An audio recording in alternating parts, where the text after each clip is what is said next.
I'm here tonight to teach you how to prepare smoky bacon barbecue burgers. Now this is a super simple prep recipe. It takes just a few minutes. We're going to be doing a pound. I had us do 1.5 pounds of ground beef. You needed four to six slices of bacon bits chopped. And then you're going to be using your smoky bacon barbecue sauce. And because we upped our recipe just a little bit, we made it 1.5 pounds of ground beef. So we upped it just a little bit on our sauce. We're going to do 4 tablespoons as opposed to the 3 when it comes to the actual prepping of the recipe. Now, when you go to grill these, you're also going to want to have cheddar cheese that day, as well as, you know, any other toppings that you like. If you like to use a bun, if you're a bun or no bun person, I should say. Also a little, 3 more tablespoons of your sauce so that you can drizzle just a little bit over it and brush it on right before you're finished grilling. So, so I've gone ahead and I've put my ground beef in the bowl. Okay, I'm gonna be adding in it's raw bacon that I chopped. I did not use as much as probably some people would love to have, but I did a few. And then our smoky bacon barbecue sauce.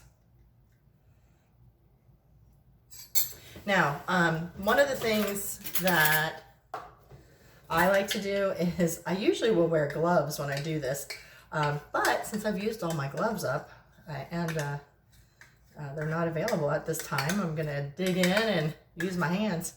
So, but if you watch the previous video of the, I'm gonna do a little stirring first, but if you watched our commercial on the previous post, you'll notice that you can use and make the perfect burgers using different lids for having uniform burgers and, you know, all the same size, looking the same, because if you're like me, you end up with burgers that are all different sizes. So, so like I said, I don't mind getting in. It's just my husband and me, so I don't really mind that I'm touching it with my hands. I don't think he'll mind either.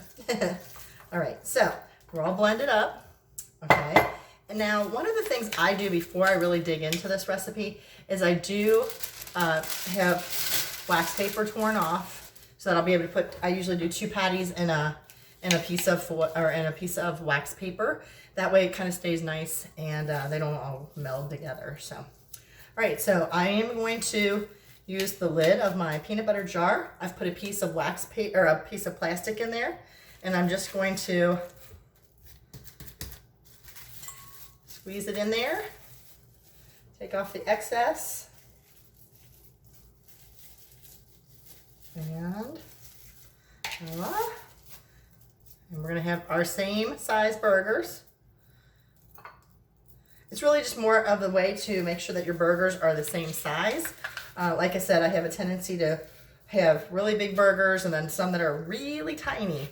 So this is just a quick and easy way for you to get more of a uniform burger. And like I said, you just use that plastic wrap, pulls right out, and then you've got your next burger. So, again, when you are making this recipe, you will want to have Swiss cheese, or not Swiss cheese, you can do cheddar cheese. You could do Swiss, I guess.